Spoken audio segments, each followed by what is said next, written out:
अंशु इतनी घटिया बात कर सकती हैं, कभी कोई सोच ही नहीं सका था।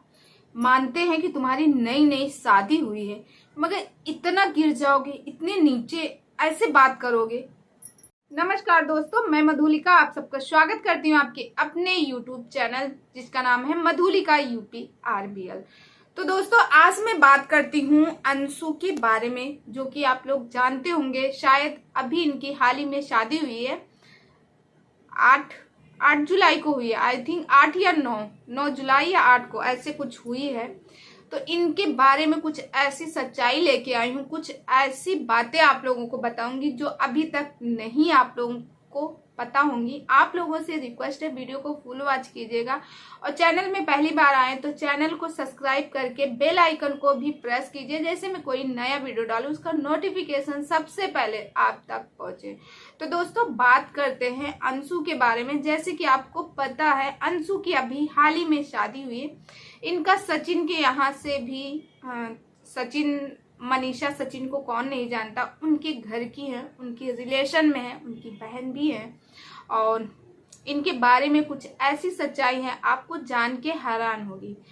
क्या पूजा और मनीषा में फर्क क्या है? लोग बात कहते हैं, अंशु की यानी सचिन की माँ को कहते हैं कि पूजा और मनीषा में इतना फर्क क्यों है, सॉरी, पूजा और अंशु में इतना फर्क क्यों है। तो सारी सच्चाई बताऊंगी आप लोगों से। बस रिक्वेस्ट है, वीडियो को फुल वॉच कीजिएगा और चैनल में पहली बार आए तो चैनल को सब्सक्राइब करके बेल आइकन को भी प्रेस कीजिए, जैसे मैं कोई नया वीडियो डालूं उसका नोटिफिकेशन सबसे पहले आप तक पहुंचे। तो दोस्तों, जैसे कि आपको मालूम है, अंशु की अभी हाल ही में शादी हुई। उनकी शादी का 2 से 3 मंथ हो गया है, चौथा मंथ चालू है। और जब मैं उनकी वीडियो के नीचे कमेंट देखती हूँ, लोगों की भर भर के कमेंट रहते कि तुम बहुत ही बदतमीज लड़की हो, तुम्हारा शादी का जो है ज्यादा टाइम तक नहीं चल पाएगा। शादी का जो टाइम है, मतलब तुम ससुराल में ज्यादा टिक नहीं पाओगी, तुम सास की अपनी इज्जत नहीं करती हो और ना ही अपने हस्बैंड की इज्जत करती हो, और तुम्हें बात करने का तमीज नहीं है। अपनी सासू माँ को ऐसे बोल रही थी। मानते हैं कि अंशु की, थोड़ा सा अंशु के बारे में पीछे उनकी निजी जिंदगी के बारे में बताती हूँ। अंशु ने जैसे 1 से 2 दिन हो गया, उन्होंने एक वीडियो डाला था जिसमें उन्होंने पूरा सब कुछ बताया, कैसे क्या हुआ। एक लड़की की लाइफ में इतना कुछ हो गया है। सन 2021 से लेके सन 2023 यानी 3 सालों के अंदर उसने इतना कुछ देख लिया, इतना कुछ झेल लिया है, जो कि सोचने में, और ऐसा कौन सा बंदा होगा जो वो वीडियो देखा होगा उसके आंसू नहीं निकले होंगे। आप लोग कमेंट करके जरूर बताइएगा, आप में से कितने लोग वो वीडियो देखे। तो दोस्तों, मैंने वो वीडियो देखा जिसमें अंशु अपनी जर्नी बताती हैं। वो जर्नी जिस टाइम पे अंशु 3 साल पहले, एक अंशु की फैमिली थी, अंशु बहुत खुश थी। अंशु के पापा, मम्मी और भाई और अंशु खुद, उनका एक घर था जिसमें सिर्फ खुशियां ही खुशियां थी। कभी दुखों का साया नहीं आया था, दुखों से बहुत परे थी। और वैसी लड़की आज उसके तो थोड़ा बहुत तो उसके अंदर आएगा ही। ससुराल गई है, ससुराल में जाके मानते हैं अंशु को बात करने का, मतलब जो मुंह में रहता बक देती है। पता नहीं सही है या फिर वीडियो में ऐसा दिखा रही, या फिर उनका बाई नेचर भी हो सकता है वैसा। बट जो अंशु है, अंशु ने अपनी कहानी बताई उनकी माँ के साथ, कैसे क्या हुआ जब उनकी माँ इस दुनिया से गई थी।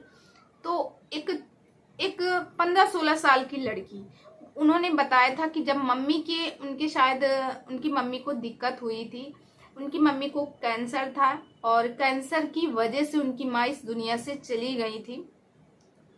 और उनको जब वो गई इस दुनिया से, उन्होंने एक पॉइंट करके ऐसे बताए, मेरे आंसू नहीं रुक रहे थे और मैं मजबूर हो गई इस वीडियो को बनाने के लिए।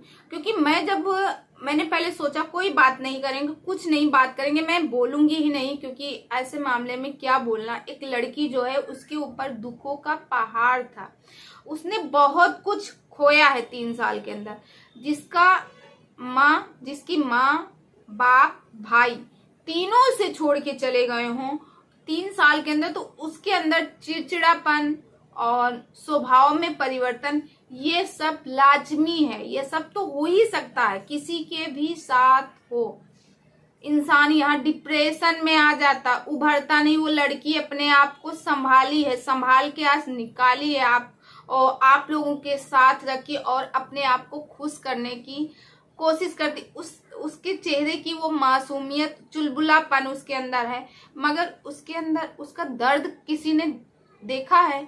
उसके अंदर इतना दर्द है, इतना दर्द है, हे भगवान, ये दर्द किसी को भी ना दे। जिस टाइम पे वो एक्सप्लेन कर रही थी अपनी मम्मी की, जब उसकी मम्मी की तबीयत खराब थी, उसने कहा कि बुरे वक्त में कोई साथ नहीं देता, तो एकदम हकीकत उसको इतना अनुभव कि जब उसकी मम्मी की तबीयत खराब थी, उसके यहाँ जिस दिन उसकी मम्मी ऑफ हो गई थी, उसके यहाँ जनेऊ था, सब लोग तैयार हो रहे थे, शादी का माहौल था। सब लोगों को पता है कि मम्मी ऑफ हो गई, दिल्ली से उनकी लाश आ रही है, मगर अंशु को किसी ने भी नहीं बताया। और अंशु से कहा जा रहा तुम भी तैयार हो जाओ, मगर कहते ना अनुभव हो जाता।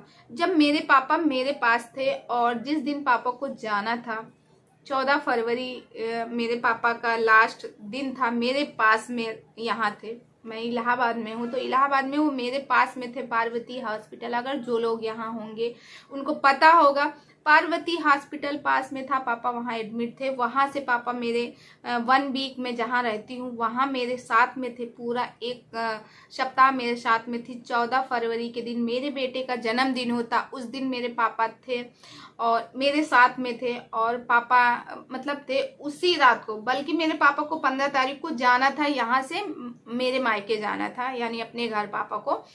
तो पापा मेरे जब साथ में थे, उसके बाद उसी देखो मेरे पापा अच्छे हैं, मुझे क्या पता कि एक आज शनिवार है और उस बार 14 शनिवार पड़ा था, और अगले सिर्फ मतलब 1 वीक के लिए पापा हैं और चले जाएंगे इस दुनिया से। मैंने कभी सोचा नहीं था।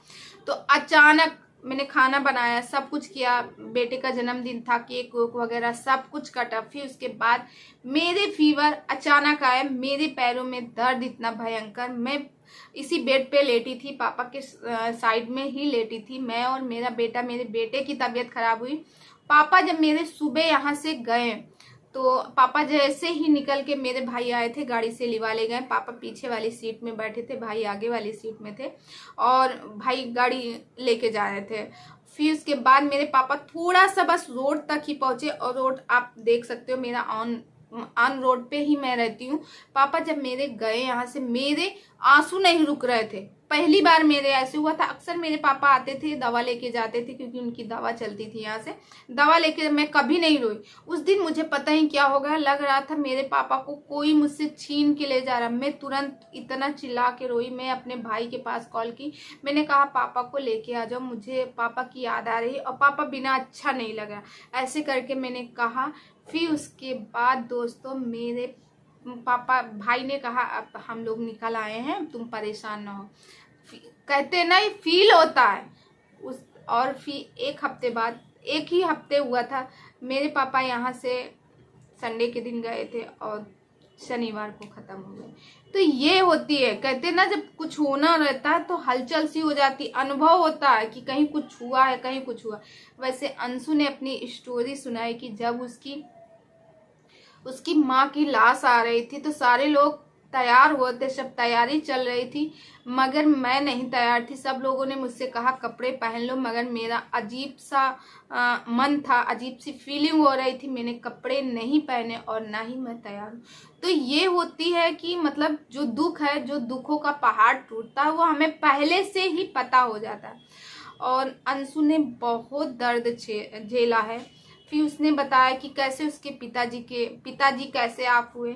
फिर उसने अपने भाई की जब कहानी बताई कि मेरा भाई भी 8 जुलाई को ही, शायद उसका भाई जो 8 जुलाई से 1 साल हुआ है, आया था बनारस, आया था नहाने के लिए।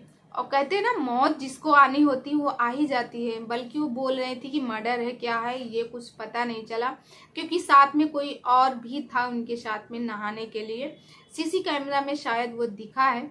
तो अंशु बता रही थी कि जब मेरा भाई आया था बनारस नहाने, और नहा के एक बार निकल आया, फिर वापस वो गया और वो नहीं मिला, यानी कि वो पानी के बहाव में बह गया या डूब गया, ऐसा है।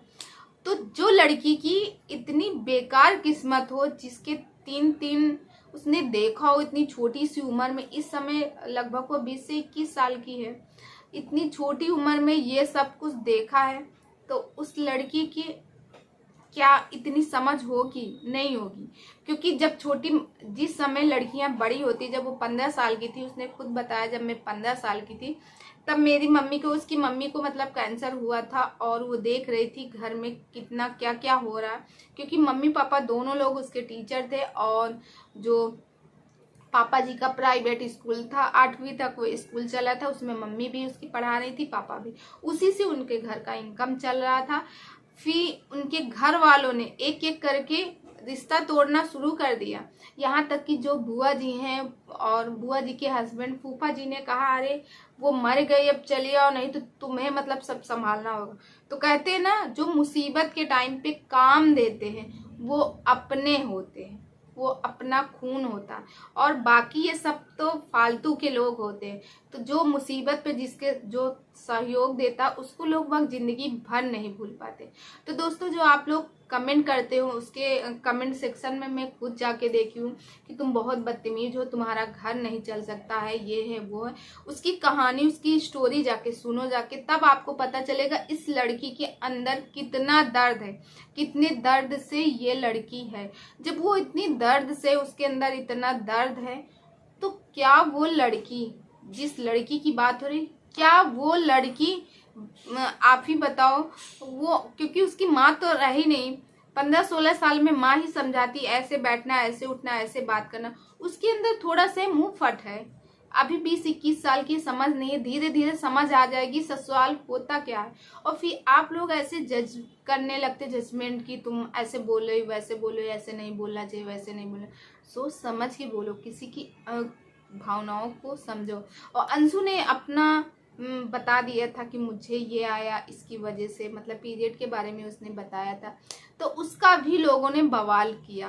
ठीक है, उसको नहीं समझ है, नहीं बोलना, अरे यहाँ तक कि ऐड करते हैं लोग, जो बड़े बड़े हीरो हीरोइन हैं वो ऐड करते हैं, वो अपना बेचते रहते, उनको नहीं कोई कहता, छोटे को हमेशा लोग बाग दबाते रहते।